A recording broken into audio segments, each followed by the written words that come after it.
주역에 맞추어 묵상 기도하심으로 수요 저녁 예배 하나님 앞에 드리겠습니다.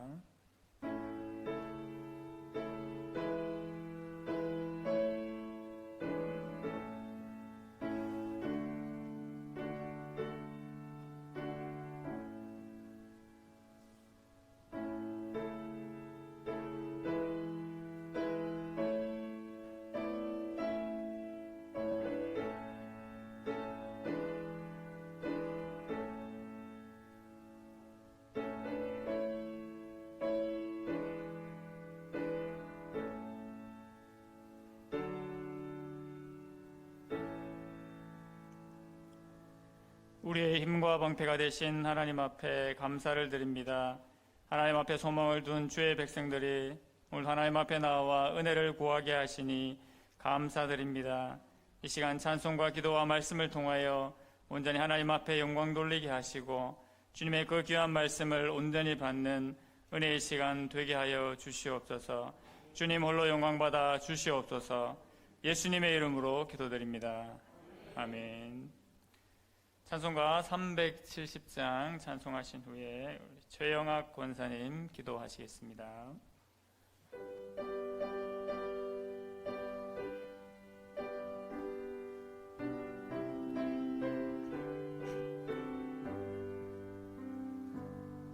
주 안에 있는 나에게 단 근심이 있으랴. 십자가 밑에 나가 내 짐을 풀었네.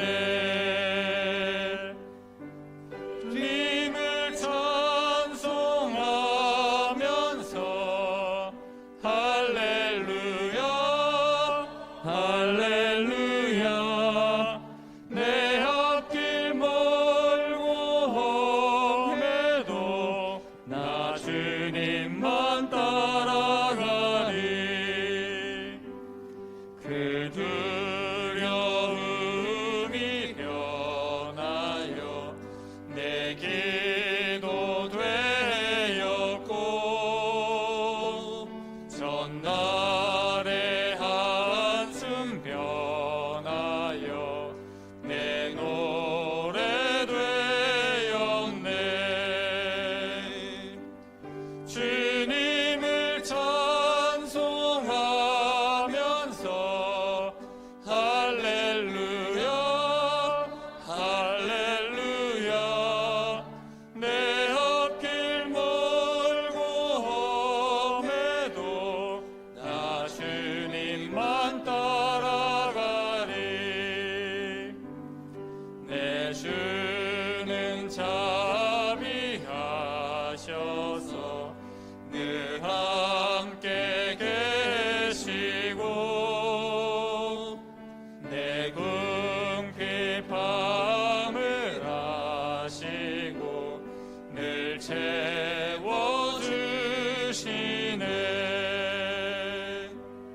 주님을 찬송하면서 할렐루야 할렐루야. 내 앞길 멀고 험해도 나 주님만 따라가리. 내 주와 맺은 언약은 영불변하시니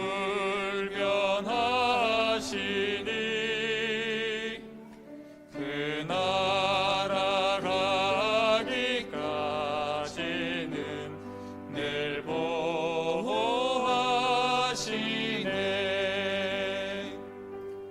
주님을 찬송하면서 할렐루야 할렐루야. 내 앞길 멀고 험해도 나 주님만 따라가리.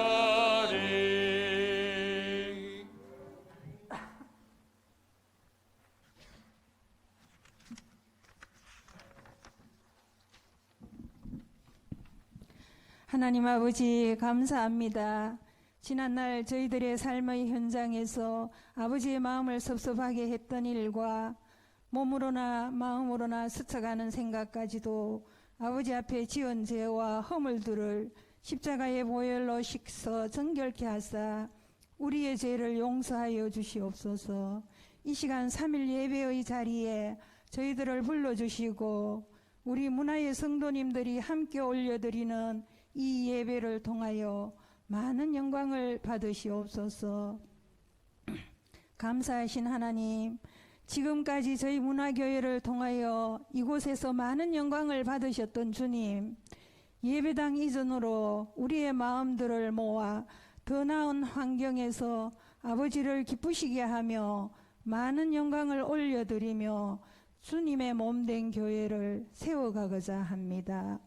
이 모든 일들이 아버지의 뜻임을 믿고 이 일을 위하여 온 성도님들이 함께 기도하며 우리 모두가 한 마음으로 원하고 바라는 마음은 큰 어려움 없이 모든 일이 형통하게 잘 진행될 수 있도록 주께서 간섭하시고 인도하시고 도와주시옵소서.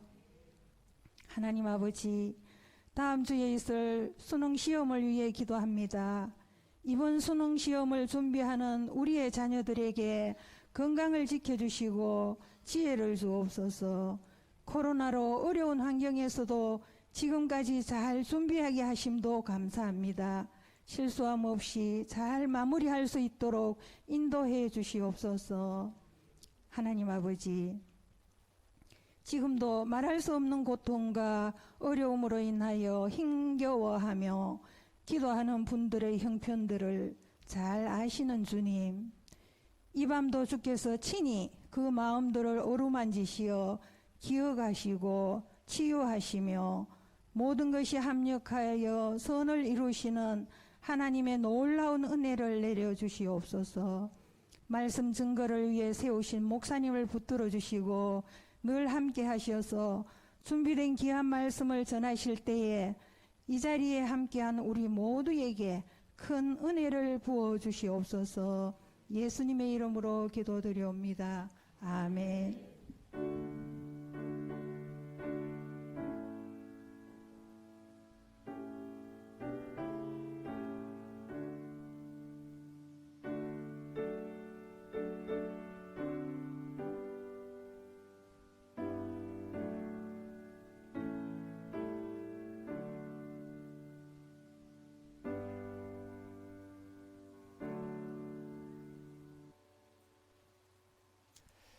함께 말씀 보시겠습니다.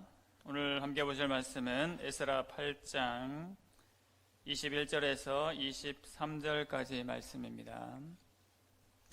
구약성경 에스라 8장 21절에서 23절까지 말씀, 구약성경 721면에 있습니다.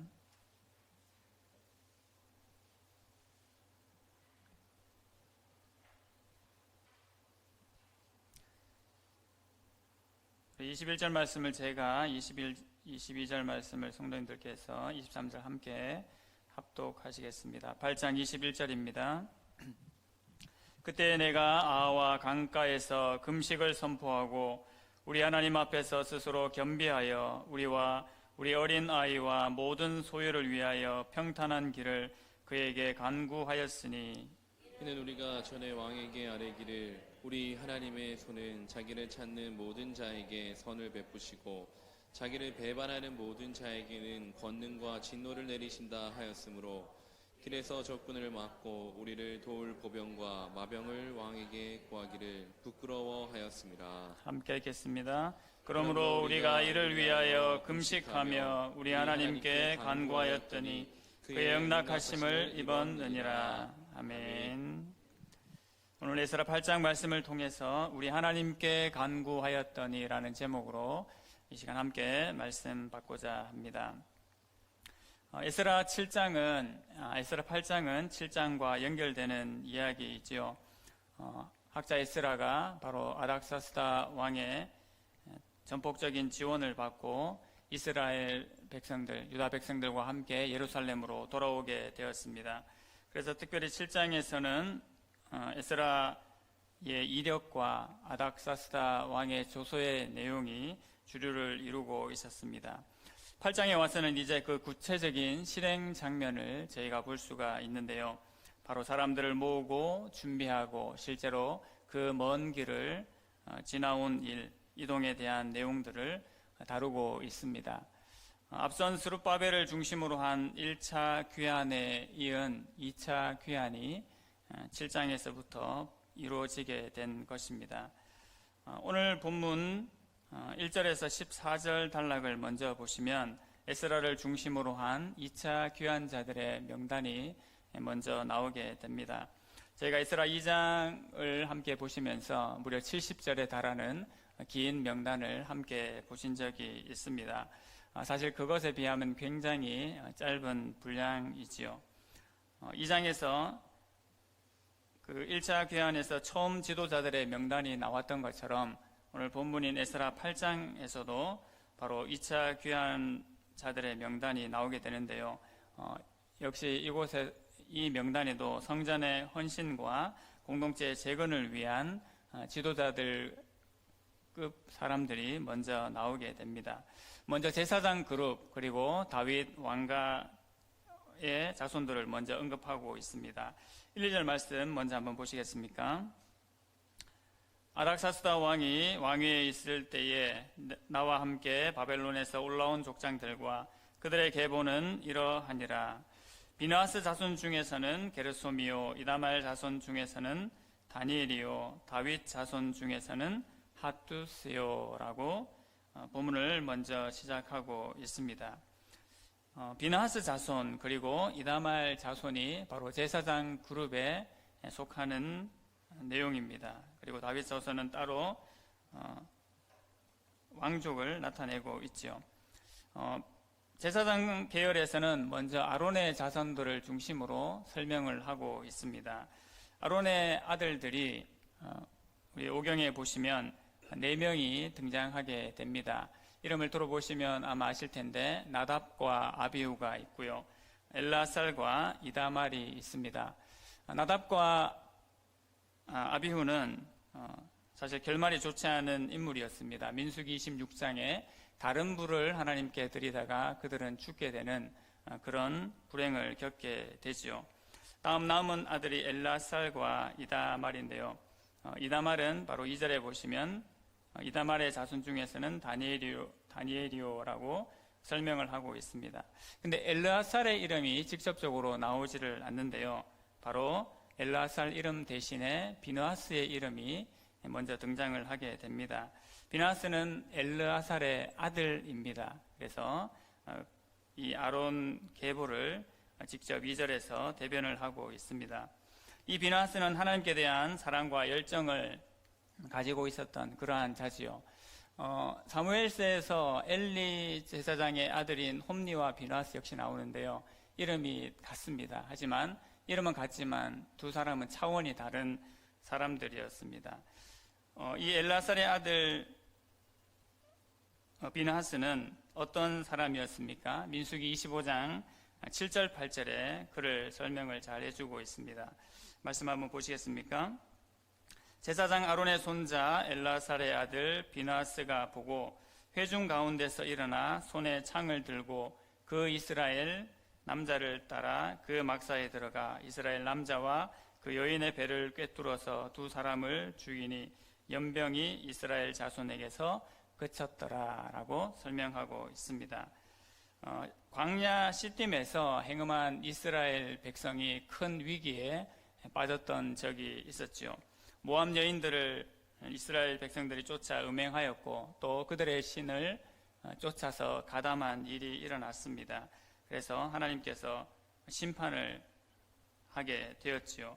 그때에 비느하스가 바로 이러한 조치를 단행을 했습니다. 그래서 그들에게 있었던 연병이 끊어지고 재앙이 멈추게 되었습니다. 하나님께서 이 비느하스를 어떻게 평가했냐면 연이어 나오는 민수기 25장 11절 말씀에 이렇게 말씀하고 있습니다. 제사장 아론의 손자 엘라살의 아들 비느하스가 내 질투심으로 질투하여 이스라엘 자손 중에서 내 노를 돌이켜서 내 질투심으로 그들을 소멸하지 않게 하였도다라고 말씀하고 있습니다. 바로 이 아론의 자손을 제일 먼저 언급을 하고 있는 것입니다. 이러한 가문의 자손들 그리고 다윗 자손을 중심으로 바로 성전을 위한 헌신과 공동체 재건을 위한 사람들이 귀환을 하게 되었습니다. 이들을 제일 먼저 선두에 설명을 하고 있지요. 그리고 3절부터 14절까지의 내용들은 그들과 함께한 여러 자손들을 쭉 나열하고 있습니다. 특별히 3절에서 14절까지 그 자손을 쭉 세어보시면 모두 12자손으로 나누어서 설명을 하고 있습니다. 이것이 실제로 이스라엘 12지파를 직접적으로 대변하는 것은 아닙니다. 하지만 12자손으로 나누어서 복귀 명단을 작성한 것은 공동체 회복을 위해서 바로 복귀를 하는 이스라엘을 상징하는 것이지요. 12이라는 숫자가 바로 12지파를 연상케 하면서 이스라엘 전체를 표현하기 때문에 그렇게 표현을 하고 있습니다. 저희가 7장에서도 보셨지만 히브리 문학에서는 숫자로 전달하고자 하는 메시지가 여러 군데 등장을 합니다. 에스라의 족보에서도 솔로몬 때의 제사장이었던 그 아사랴 제사장을 중심으로 앞과 뒤로 16대를 표현을 해서 바로 성전 회복과 공동체 회복을 위한 주요한 인물이 에스라임을 그렇게 부각을 시켰습니다. 이렇게 명단이 구성이 되어 있는데요. 또 이 명단의 내용을 전체적으로 보시면 바로 2장의 1차 때 나왔던 가문들이 바로 2차 귀환 때도 동일하게 등장하는 가문이 나오기도 합니다. 이것은 하나님 나라의 재건과 또 회복에 대해서 관심을 가지고 있었던 가문들이 2차 귀환에도 역시 관심을 가지고 동일한 반응을 보인 것으로 우리가 파악할 수 있습니다. 물론 100% 그런 것은 아니지만 부모님들과 손조들이 무엇에 관심을 가지고 살았던 것을 아무래도 자손들이 영향을 받기 마련이겠지요. 헌신자의 집에서 헌신자가 나올 수가 있는 것입니다. 그리고 하나님 나라를 세우던 집안에서 하나님 나라를 위한 그 결단과 헌신자들이 역시 나올 수 있다는 이야기가 될 것입니다. 그리고 이 8장의 2차 귀환 명단의 특징은 1차 귀환에 비해서 인원이 매우 적다는 것이 특징입니다. 기억을 하시겠습니까? 1차 귀환 때에 온 회중의 합계가 42,360명이라고 에스라 2장 64절에서 밝히고 있습니다. 4만 명이 넘는 인원들이 예루살렘으로 복귀를 했단 말이죠. 그런데 지금 2차 귀환의 성인 남자의 숫자는 지금 정확하게 1,754명으로 그렇게 파악이 됩니다. 1절부터 14절까지 그 자손들의 숫자를 다 합치게 되면 1,496명이고요. 그리고 15절부터 20절까지 추가적으로 한 번 더 함께 이 예루살렘으로 복귀하고자 하는 사람들을 추가적으로 모집하게 되는데 그때 258명이 추가로 더 들어오게 됩니다. 그래서 성인 남자 기준으로 1,754명이라는 숫자가 집계가 됩니다.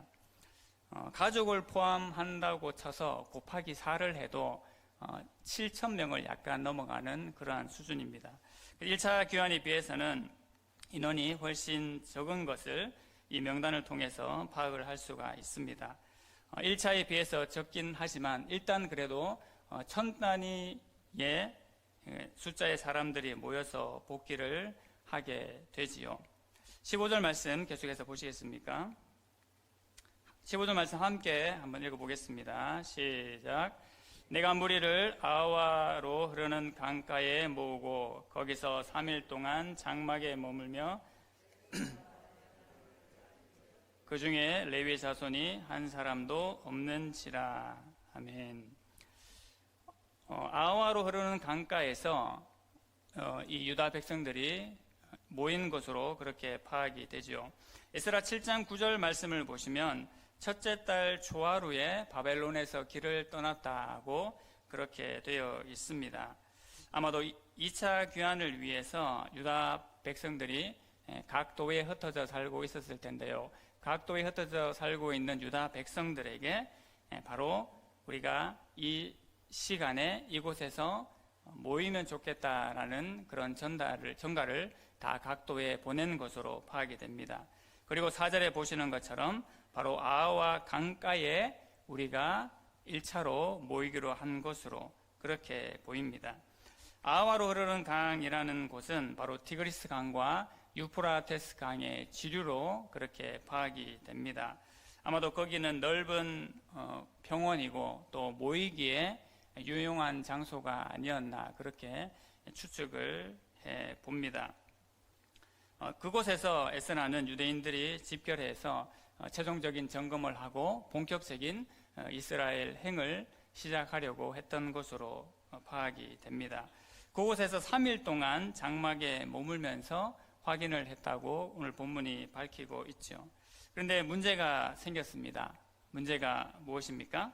바로 레위 자손이 한 명도 없는 것이 발견이 된 것입니다.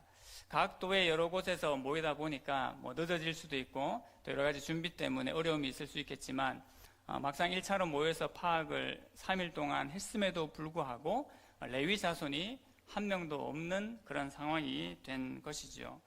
1차 기원에서도 저희가 숫자를 파악해 보면 제사장의 숫자는 4,000명을 넘어갔었는데요. 레위인의 숫자는 유독 적어서 341명만 모였다고 그렇게 기록하고 있습니다. 그런데 지금 2차 기원에서는 한 명도 나타나지 않은 것으로 그렇게 말씀하고 있지요. 레위인이 빠진다는 것은 에스라가 이루려는 그 성전과 공동체 회복에 있어서 큰 걸림돌이 되는 그런 사건입니다. 그래서 급히 사람들을 보냅니다. 17절에 보시면 가시럇 지방으로 보내고 또 그곳의 족장이었던 이또의 도움을 받게 되었음을 알리고 있죠. 그리고 또 느디님 사람들에게 일러서 섬길 자를 모으도록 했습니다. 사실 시간이 얼마 여유 있는 시간을 가지고 있는 것이 아니었죠. 정확히 이 아하와 강가에 언제 도착했는지 명확하게 알 수는 없지만 어쨌든 이곳에서 3일 동안 파악을 하고 8장 후반부에 가보시면 첫째 달 12일에 출발을 했다고 그렇게 말하고 있습니다. 그래서 아무리 길어도 9일 정도밖에 시간이 없는 상황이었습니다. 여러분 미리 모인 자들은 그동안 어쨌든 그래도 준비를 하고 이렇게 모였는데 이 남은 9일 시간 동안 이 레위인들을 수습해서 함께 동행하고자 하는 일에는 아무래도 많은 어려움이 따랐을 것으로 보입니다. 이 가시바 지방이 아마도 레위인들이 많이 거주했던 지역이 아닌가 그렇게 추측을 하게 되고요. 그럼에도 불구하고 하나님께서 선한 손에 도움을 주셔서 그곳에서 마침내 결단자들과 헌신자들이 나올 수 있도록 하나님께서 은혜를 주셨습니다. 18절부터 20절까지 실제로 이제 어떻게 그 인원들이 모였는지를 설명해 주면서 18절에서는 18명, 그리고 19절에 20명, 그리고 20절에 다윗과 방백들이 레위 사람을 섬기라고 준 느디님 사람 중에서 성전 일꾼 220명이 함께 모였다라고 그렇게 이야기하고 있습니다. 이렇게 해서 258명의 사람들이 그 2차 귀환의 명단에 함께 합류해서 이동을 하게 되었지요. 이들의 헌신은 참으로 귀한 헌신입니다. 물론 함께하는 모든 사람들이 다 똑같이 결단하고 헌신을 하였겠지만 특별히 이 사람들은 이 짧은 기간 동안에 결단을 하고 예루살렘으로 가려고 준비를 해야 했기 때문입니다. 물론 미처 소식을 듣지 못해서 준비를 못했을 수도 있겠지만 이들이 떠난다라는 그런 결단을 하는 것은 결국은 지금까지 가지고 있던 모든 기득권을 버리고 그 예루살렘으로 간다는 생각을 해야 했기 때문에 그 특별히 짧은 시간에 이런 결단을 하고 함께 합류한 것이 대단한 결단이고 또 매우 헌신된 일임을 우리가 알 수 있습니다. 이렇게 이 귀환의 내용들을 볼 때마다 우리가 한 공동체가 이 수천리의 길을 떠나서 새로운 곳으로 가는 것이 얼마나 쉽지 않은 것임을 우리가 새삼스럽게 확인을 하게 되는데요. 그들이 물론 예루살렘 성전으로 가게 됩니다만 성전도 그들의 가정도 마을도 모두가 새롭게 정착해야 하는, 새로운 모험을 해야 하는 그러한 부담감과 어려움들을 가지고 가는 것이 그들에게 주어진 현실이었습니다. 여러분도 혹시 한 공동체가 크게 한번 이동을 해보신 경험이 있으십니까? 2002년 여름에 태풍 루사가 한반도를 강타한 적이 있습니다.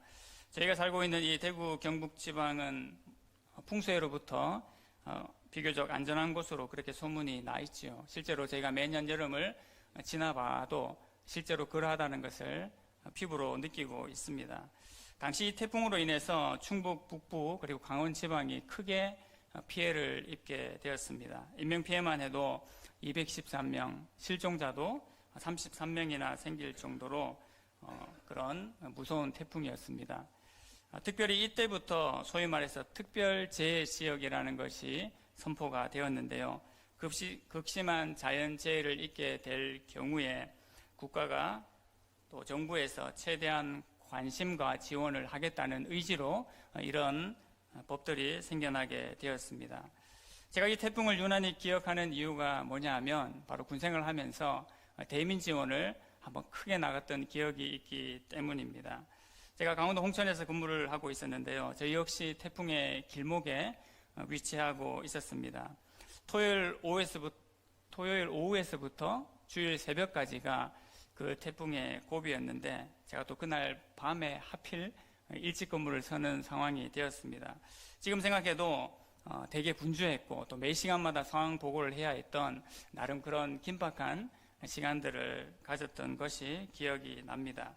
지금도 그런 현상이 일어납니다만 당시에도 일부 지역에 집중적으로 게릴라성 폭우가 내려서 미처 준비하지 못한 사람들이 또 미처 준비하지 못한 지역이 막대한 피해를 입는 그런 현상들이 그때부터 사실 일어나고 있었습니다.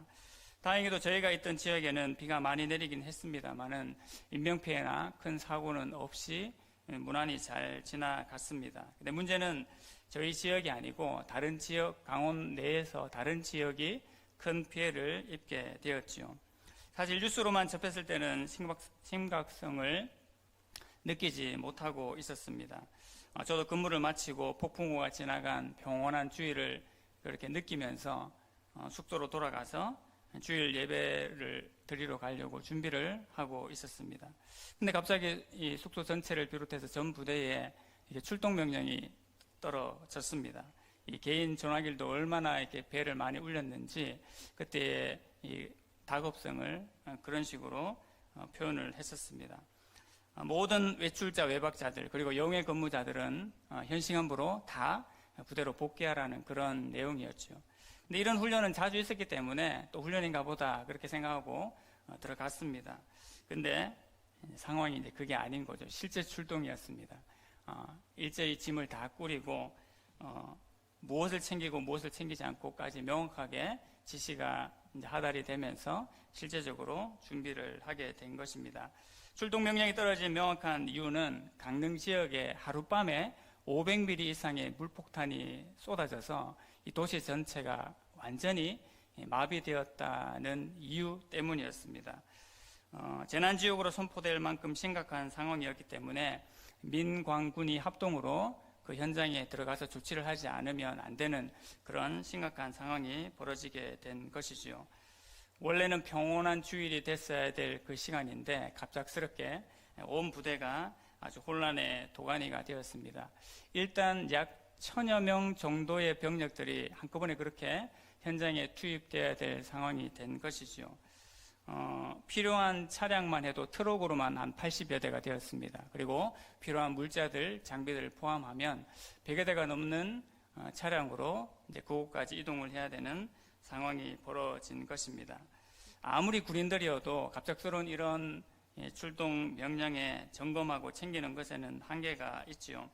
준비 시간은 약 3시간 정도 주어졌고 실제로 저희가 거기 가서 머물게 될 예상 시간은 2주간이라고 그렇게 명령이 내려졌습니다. 그래서 그것을 위한 준비를 이 3시간 동안 다 마무리하고 출발할 것이라고 그렇게 얘기를 한 것이죠. 내려가면 빠뜨린 물건이 나오고 또 준비하면 뭔가 빠진 게 생각나고 정말 왔다 갔다를 많이 했던 것 같습니다. 그리고 출발을 하게 되었는데요. 보통 차량 같았으면 홍천에서 강릉 거리는 3시간 정도면 충분한 거리입니다. 근데 그렇게 많은 사람들과 또 차량 이동하다 보니까 무려 7시간이 걸려서 현장에 도착한 것을 저희가 알 수가 있었습니다. 현장 그야말로 아수라장이 되어 있었는데요. 저도 이 대구 경북에 오래 살다 보니까 전혀 그런 현장을 보지 못했는데 실제로 그 현장을 가보니까 정말 전쟁터가 따로 없는 것처럼 그렇게 느껴졌습니다. 아무튼 이렇게 많은 인원들이 한꺼번에 어디로 이동한다라는 것은 엄청난 일이고 결탄코 쉽지 않은 일임을 우리가 절감하게 됩니다. 오늘 본문을 통해서도 에스라가 이 일을 위해서 그렇게 고민하고 준비한 것이 잘 드러나고 있는데요. 특별히 에스라가 무엇을 준비했는지를 우리가 본문을 통해서 좀 더 중요하게 잘 살펴보기를 원합니다. 표를 한번 보시겠습니까? 오늘 8장의 내용들을 한번 정리를 해보면 이렇게 정리를 해볼 수 있을 것 같습니다. 저희가 20절까지 내용을 먼저 살펴봤는데요. 1절부터 14절까지 2차 귀환자들의 명단이 나옵니다. 1차와 비교해서 인원을 저희가 알 수가 있고 15절에서 20절까지 아우와 강가에서 집결을 해서 1차 점검을 했습니다. 근데 레위 사람들이 없는 것을 발견하고는 조치를 취하게 되지요. 그리고 제가 읽은 본문인 21절부터 23절까지 바로 아우와 강가에서 갑자기 금식 기도를 하는 장면이 나옵니다. 그리고 그 이후에 24절부터 36절까지 하나님께서 이 예루살렘으로의 복귀 과정을 인도하신 내용들과 도착해서 어떻게 하였는지를 설명을 하고 있습니다. 오늘 8장 내용 중에서 여러 가지 내용들이 중요하다고 할 수 있지만 단연 중요한 것은 제일 가운데에 나와 있는 아와 강가에서의 금식 기도라고 감히 말할 수가 있을 것 같습니다. 오늘 21절, 22절 말씀을 제가 다시 한번 읽어보시면 좋겠습니다. 함께 읽겠습니다. 그때 내가 아와 강가에서 금식을 선포하고 우리 하나님 앞에서 스스로 겸비하여 우리와 우리 어린아이와 모든 소유를 위하여 평탄한 길을 그에게 간구하였으니 이는 우리가 전에 왕에게 아뢰기를 우리 하나님의 손은 자기를 찾는 모든 자에게 선을 베푸시고 자기를 배반하는 모든 자에게는 권능과 진노를 내리신다 하였으므로 길에서 적군을 막고 우리를 도울 보병과 마병을 왕에게 구하기를 부끄러워하였습니다. 유다 백성들이 돌아갈 길을 위해서 에스라가 금식으로 하나님께 간구한 내용이 나오죠. 특별히 우리 어린 자녀들과 또 모든 소유를 위해서 하나님께 평탄한 길을 구했다고 했습니다. 에스라는 지금 군대의 도움을 사실 요청할 수는 있었지만 그렇지 않다고 오늘 본문이 명확하게 말하고 있습니다. 에스라가 아와 강가에서 모든 백성들과 함께 금식을 선포하고 기도한 것을 두고 우리가 이것을 어떻게 적용할 것인가 고민을 해볼 수도 있을 것 같습니다. 쉽게 얘기해서 모든 일들을 기도로만 하나님께 간구해야 하느냐, 아니면 모든 수단, 이용을 할 수 있는 수단의 통로들을 다 이용하고 역시 하나님의 은혜를 함께 구할 수 있느냐의 적용의 문제로 생각을 해볼 수가 있을 것 같습니다. 지금 에스라의 상황으로 보자면 마땅히 예루살렘으로 가는 길을 위해서 이 아닥사스다 왕에게 군대의 도움을, 보병과 마병으로 되어 있죠. 군대의 도움을 청할 상황이 충분히 맞다라는 그런 판단을 하게 됩니다. 근데 에스라의 생각은 좀 달랐던 것 같습니다. 우리가 당장 이 현실을 생각하자면 아닥사스 왕으로부터 이미 그 조소도 받았고 우리에게 전폭적인 지원을 해주겠다라는 그런 약속도 받았는데 군대까지 지원해주겠다라는 그 약속까지 충분히 받아낼 만한 상황이 된 것임은 의심의 여지가 없었습니다. 하지만 에스라의 생각은 우리 하나님께서 어떤 분이심을 증명하기 원하는 것에 좀 더 초점이 맞추어진 것이 되었습니다. 그가 늘 말하기를 이렇게 말했다고 본문이 말하고 있죠. 우리 하나님께서는 자기를 찾는 자들에게 은혜를 베푸시는 분이심을 아닥사스다 왕에게 입버릇처럼 그렇게 말했다고 했습니다. 정말 하나님께서 그의 백성들을 눈동자와 같이 지키신다는 것을 바로 이 아닥사스다 왕이 알기를 원했다는 것이지요. 그것은 곧 하나님의 영광과 관련된 일입니다. 당장 우리의 안전만 생각한다라면 하나님의 영광은 뒷전으로 제쳐놓고 일단 하나님 우리가 예루살렘까지 무사히 가는 것이 중요하지 않겠습니까? 저는 왕에게 군대를 요청하겠습니다. 그렇게 생각을 할 수가 있겠죠. 지금까지도 유다 백성들과 지도자들이 바사왕들의 놀라운 은혜를 충분히 많이 경험했지 않습니까? 앞서 나왔던 고레스 왕과 다리오 왕을 통해서도 이들이 유다 백성의 복귀를 위해서 또 성전 재건을 위해서 수많은 지원들을 했었습니다. 근데 정작 이 에스라의 생각 속에 왕은 이렇게 다 일이 처리되면 과연 뭐라고 생각을 할까라는 마음이 들지 않았나 생각이 됩니다. 만약에 군대까지 내주어서 에스라와 유다 백성들이 무사히 귀환한다라면 결국 아닥사스다 왕 자신이 내가 모든 조치를 취해줬기 때문에 이렇게 할 수 있지 않았겠냐라고 생각을 할 수도 있겠지요. 하지만 에스라는 그것이 마음에 들지 않은 것입니다.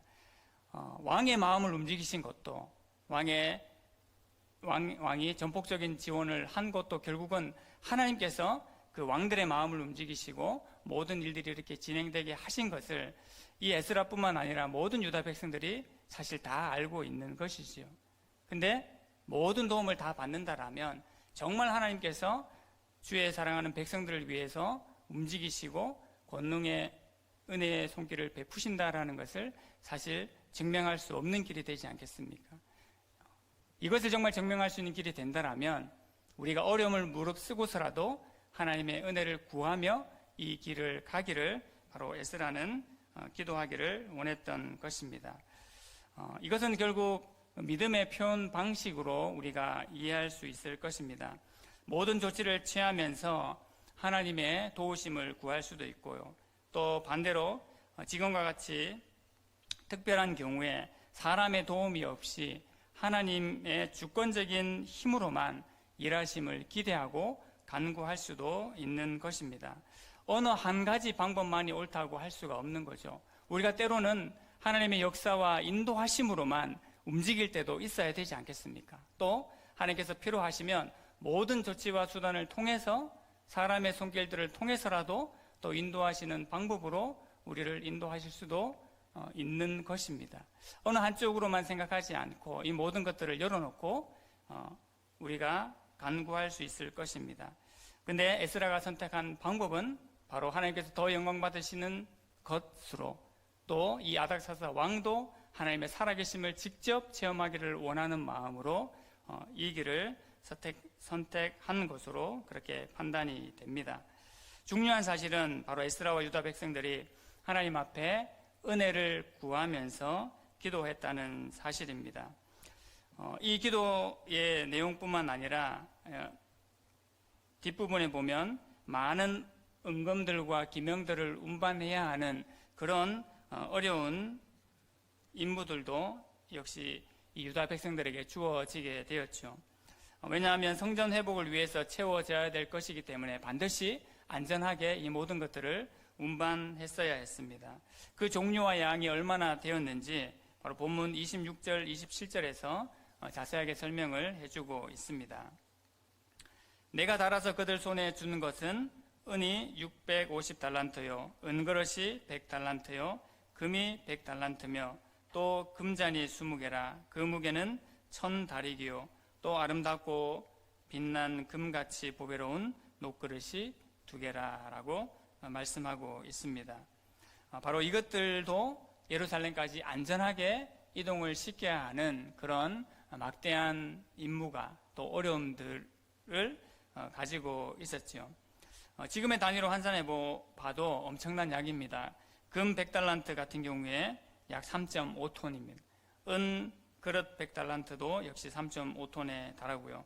은 650달란트도 조금 수치가 다른 내용들이 있긴 하지만 최소 3톤 이상의 그런 금정적인 것으로 비용을 환산할 수가 있습니다.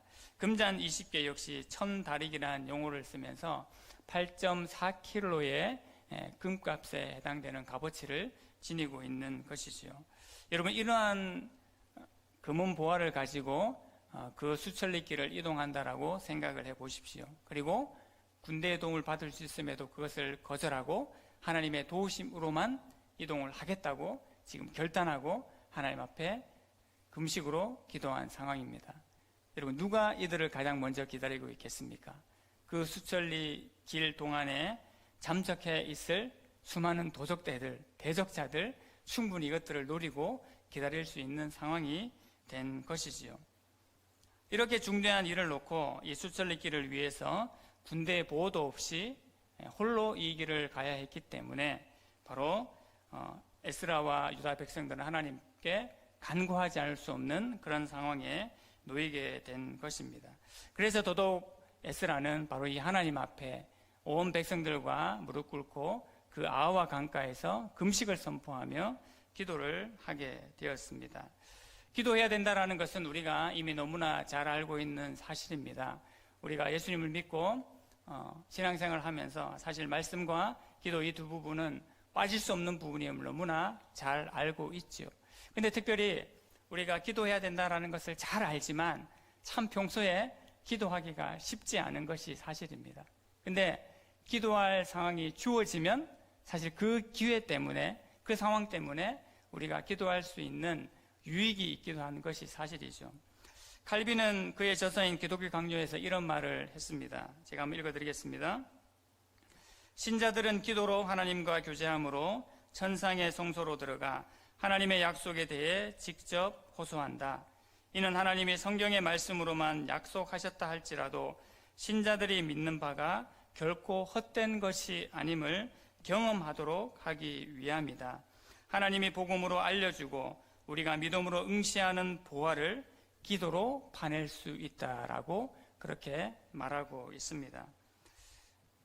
전반적인 내용은 저희가 너무나 잘 알고 있죠. 갈빈이 말한 것처럼 하나님께서는 십자가 복음을 우리에게 주셨습니다. 십자가 복음을 통해서 하나님을 알게 하셨고 하나님의 놀라운 사랑과 은혜를 깨닫게 하셨지요. 그리고 예수님께서 성육신 하시고 이 땅에 오셔서 하신 사역을 통해서 결국 우리는 그 하나님을 믿을 수 있는 믿음을 가질 수 있게 해 주셨습니다.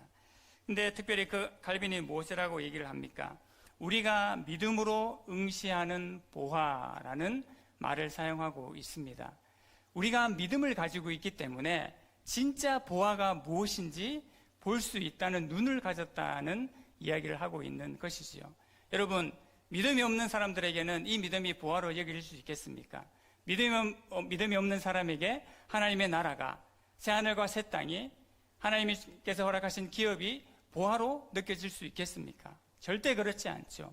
하나님께서 우리 가운데 믿음의 눈을 허락해 주셨기 때문에 하나님께서 우리에게 허락하신 그 선물이 우리가 보화로 볼 수 있게 되는 것입니다. 근데 그 보화가 단순히 보화로 남겨진 것이 아니라 그 보화가 실제가 될 수 있도록 기도로 캐낼 수 있게끔 하셨다고 칼빈이 얘기를 하고 있습니다. 저희가 석탄을 캐거나 금광석을 캐거나 지하 자원을 캐낼 때 잘 연상이 되죠. 산에 무한정 묻혀 있습니다. 어느 곳에 그곳에 있다는 것만 알면 그것에 가서 캐면 얼마든지 캐낼 수가 있는 거죠. 근데 캐내지 않으면 어떻게 됩니까? 아무리 코앞에 있어도 캐내지 않으면 얻을 수가 없는 것입니다. 우리가 응시한 그 보화가 바로 그것에 비유할 수 있지 않겠습니까? 하나님께서 우리에게 이미 모든 은혜와 모든 능력들, 우리에게 모든 것들을 다 허락하셨다고 했습니다. 주어진 말씀을 붙잡고 하나님 앞에 기도한 성도들과 백성들에게 하나님께서 그 보화가 실제가 되게끔 하시겠다는 말씀을 주신 것이지요. 이 말씀을 기억하면서 또 에스라가 주의 백성들과 함께 기도한 내용들을 보면서 우리도 마땅히 하나님 앞에 기도하고 간구해야 될 줄로 믿습니다. 기도함으로 말미암아 하나님께서 우리 교회를 더욱 견고하게 붙잡으실 것입니다. 기도함으로 말미암아 하나님께서 하나님의 손으로 우리를 도우실 것입니다. 그리고 우리를 한 몸 되게 하시고 한 마음 되게 하신 하나님께서 우리를 위기와 어려움 가운데 건져내셔서 주의 교회와 모든 성도들이 더욱더 풍성함을 누리도록 은혜를 베풀어 주실 것입니다. 그러므로 우리 모두가 하나님 앞에 엎드려야 합니다. 어린아이에서부터 노년에 이르기까지 온 성도들이 하나님 앞에 엎드려야 될 줄로 믿습니다.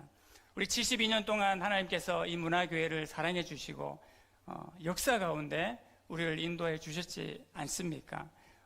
저희 사역자들보다도 이 72년 동안 이 현장을 지켜오신 우리 성도님들께서 그 사실을 더 잘 알고 계시리라고 믿습니다.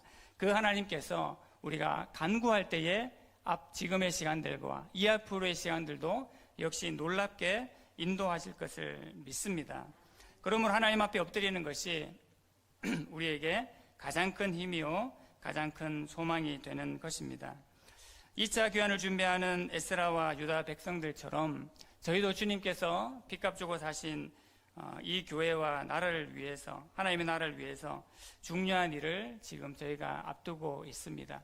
우리 모두가 지금 실감하고 있고 이때가 특별히 하나님 앞에 우리가 합심하여 기도할 때임을 우리가 잘 알고 있습니다. 또 중요한 일을 앞두고 있기 때문에 여러 가지 의견과 주장들이 또 나오고 있습니다. 모두가 주의 교회와 주의 성도들을 위한 마음일 줄로 믿습니다. 그러함에도 불구하고 다시 한번 우리가 하나님 앞에 무릎 꿇고 기도해야 될 것입니다. 그리고 주장을 할 때에도 기도함으로 온유한 마음과 사랑의 마음을 가지고 주장해야 할 것입니다. 기도함으로 품위 있게 주장해야 될 줄로 믿습니다. 기도함으로 교회의 질서를 따라서 우리가 주장해야 될 줄로 역시 믿습니다. 왜 그렇습니까? 저희가 교회에서 하는 주장은 단순히 밖에서 또 사회에서 하는 주장과 분명히 다른 것임을 우리가 잘 알고 있습니다. 나의 주장을 관철시키기 위함도 아니고 또 다른 사람들에게 일방적으로 영향을 주기 위함도 아닙니다. 오직 그 모든 이유는 주님께서 빚값 주고 사신 이 교회를 위해서, 하나님의 나라를 위해서 우리가 이런 영향들을 줄 수 있기 때문에 기도하면서 이 일을 준비하고 주장할 때 주장할 수 있어야겠습니다. 기도함으로 우리가 이 모든 어려움들을 이겨내고 이스라엘 백성들이 하나님 앞에 응낙하심을 입고 예루살렘에 잘 안착했던 은혜를 누렸던 것처럼 우리도 이 일에 잘 안착할 수 있는 때까지 하나님 앞에 은혜를 구하고 그 은혜를 누리기를 원합니다. 다른 모든 상황과 조건이 갖추어졌을지라도 오늘 본문의 제일 가운데에 있었던 그 아하와 강가에서 금식 기도가 없었더라면 이 모든 일들의 소용이 있었을까 우리가 생각을 다시 하지 않을 수 없지 않습니까? 기도하기를 원합니다.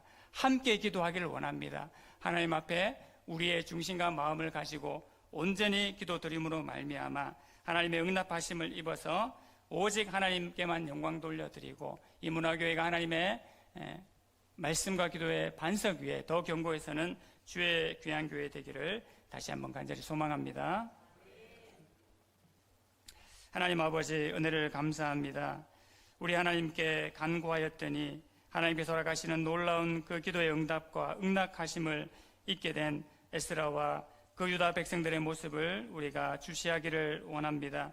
하나님 아버지 모든 것들을 준비하고 또 하나님 앞에 나아가야 되겠지만 무엇보다도 하나님 앞에 전심으로 기도할 수 있는 은혜를 우리의 심령과 마음 가운데 허락하여 주시옵소서.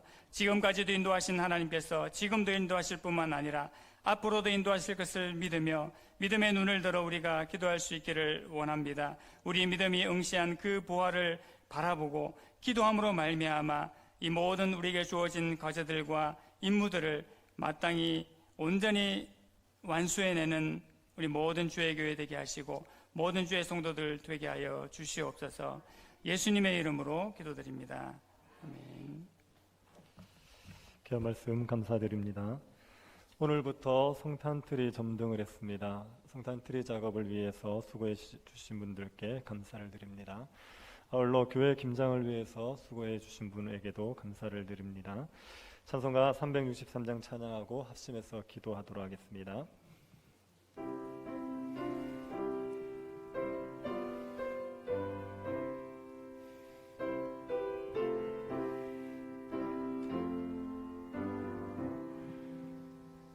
내가 깊은 곳에서 주를 불러 아뢰니 주여 나의 간구를 들어주심 바라고 보좌 앞에 나가리 은혜 내려주소서. 주가 죄를 살피면 누가 능히 서리요. 오직 주만 모든 죄 용서하여 주시니 주님 앞에 떨면서 용서하심 빕니다. 파수꾼이 새벽을 기다리고 바라듯 나의 영혼 주님만 간절하게 바라네. 이스라엘 백성아 주를 바라보아라. 주의 크신 은혜와 그의 능력 바라라. 주의 깊은 은총에 우리 구원 있으니 변함없는 주님만 믿고 기다릴지라. 몇 가지 기도 제목 가지고 같이 기도하도록 하겠습니다. 예배당 이전 문제를 주님이 간섭해 주시기를 기도합시다. 주님이 기뻐하시고 또 교회에 유익한 길이면 주님께서 길을 열어주시기를 간구해 주십시오. 그리고 예배당을 이전하게 되면 교회가 한동안 어려운 시기를 보내게 될 겁니다. 하나됨을 힘써 지키게 하시고 교회가 더욱더 든든히 세워질 수 있도록 하나님께서 우리에게 은혜 베풀어 주시기를 같이 기도하겠습니다. 수훈을 앞두고 있는 우리 수험생들을 위해서 기도해 주십시오.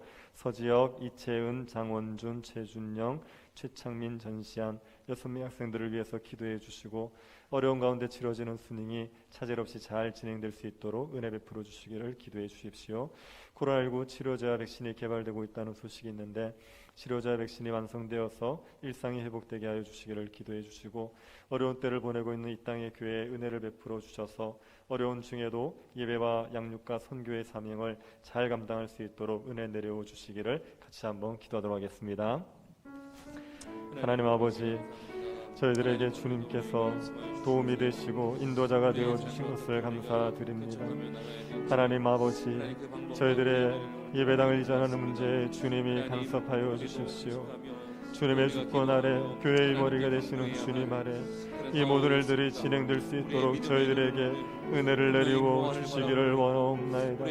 주님의 기뻐하시고 교회의 유익한 길이며 저희들에게 길을 열어주시고 하나님 아버지, 주의 은혜로 말미암아 예배당이 이전되고 교회가 더욱더 충만하게 자라갈 수 있는 귀한 시간들이 되게 하여 주시옵소서. 하나님 아버지, 저희들이 큰 일을 앞두고 있습니다. 아와 강가에서 금식하여 기도하였던 성도들처럼 저희들이 함께 금식하며 하나님 앞에 은혜를 구하게 하여 주시옵소서. 저희들의 마음을 찢고 애통하며 저희들이 겸손히 하나님의 은혜를 구하게 하여 주시기를 원하옵나이다. 하나님 아버지, 저희들이 어려운 때를 보내게 될 터인데 저희들에게 은혜를 내리워 주셔서 이때가 교회가 더욱더 든든해지고 더욱더 단단해지는 때가 되게 하여 주시옵소서. 하나님 아버지, 주의 성령이 교회를 지켜주시기를 원합니다. 주의 성령이 교회의 하나됨을 지켜주시기를 원합니다. 저희들에게 주의 은혜를 내리워 주시고 주의 성령의 역사가 우리 가운데 일어나게 하여 주시기를 원하옵나이다. 주여 우리를 돌아보아 주십시오. 저희에게 은혜를 내리워 주시옵소서. 주님의 교회가 주님의 은혜 가운데서 더욱더 충만하여지고 더욱더 영광스러워질 수 있도록 저희들에게 주의 성령의 은혜를 내리워 주시기를 원하옵나이다. 하나님 아버지, 이 일에 앞장서고 있는 많은 사람들 가운데 은혜를 내리워 주시고 하나님 아버지 함께 헌신할 때에 지혜와 능력을 허락하여 주시고 주님의 주는 능력으로 감당할 수 있도록 저희들에게 은혜를 베풀어 주시옵소서. 수능을 앞두고 있는 수험생들에게 하나님께서 은혜 내리시기를 원하옵나이다. 6명의 아이들의 마음을 지켜주시기를 원하옵나이다. 평강을 더하여 주시기를 원하옵나이다. 끝까지 뿌리는 수고를 감당할 수 있도록 은혜를 내리워 주시옵소서. 하나님, 이 모든 일들을 통하여서 하나님을 알게 하여 주시기를 원합니다. 하나님의 살아계심을 알게 하여 주시고 하나님의 자비하심을 알게 하여 주시고 하나님의 은혜의 풍성함을 깨달아 주님께 영광을 돌릴 수 있는 아이들이 되게 하여 주시옵소서. 하나님 아버지, 땅에 수험생들 가운데 주께서 은혜를 주시고 하나님 일들로 말미암아 고통당하는 아이들이 없게 하여 주시고 마음이 무너진 아이들 없게 하여 주시고 하나님, 이 모든 일들이 은혜 가운데 진행되어서 차질 없이 하나님 모든 일정들이 이루어질 수 있도록 주님 도와주시옵소서. 하나님 아버지께서 은혜를 내리워 주시기 원합니다. 저희들에게 이 코로나19의 위험이 사라질 수 있게 하여 주시고 일상이 회복되어질 수 있도록 주님 도와주시옵소서. 저희들 마음껏 주님을 예배할 수 있는 은혜가 있기를 원하옵나이다. 저희들에게 주신 일상들을 감사함으로 다시 시행할 수 있도록 저희들에게 역사하여 주시옵소서. 하나님 아버지, 또다시 예배가 중단되어지고 있는 하나님 이 땅의 교회들 가운데 은혜를 내리워 주시고 하나님 아버지의 은혜로 말미암아 교회가 예배의 사명들 어려운 중에도 감당할 수 있도록 주님께서 허락하여 주시기를 원하옵나이다. 양육과 선교의 사명들 저희들이 쉬지 않고 감당할 수 있도록 저희들에게 은혜와 긍휼을 허락하여 주시옵소서. 주님이 교회의 머리가 되시고 이 땅의 주가 되시오니 저희들 가운데 주님의 역사를 허락하여 주시고 저희들 가운데 주님의 은혜를 내리워 주시옵소서. 우리 안에 일하여 주십시오. 우리 안에 역사하여 주십시오. 우리에게 주의 은혜를 내리시사 하나님의 성령이 우리 가운데 역사하시고 하나님 교회가 교회다움을 잃어버리지 않을 수 있도록 저희들을 지켜 주시옵소서. 두렵고 떨림으로 하나님의 뜻을 받들어 순종하는 교회 될 수 있도록 저희들에게 역사하시고 은혜 내리워 주시옵소서. 지금은 우리 주 예수 그리스도의 은혜와 하나님의 사랑과 성령의 교통 유로하심이 하나님의 선한 손에 도우심을 구하며 하나님 앞에 간구하기를 소원하는 사랑하는 주의 백성들의 머리 위에 지금으로부터 영원토록 함께 있을지어다. 아멘.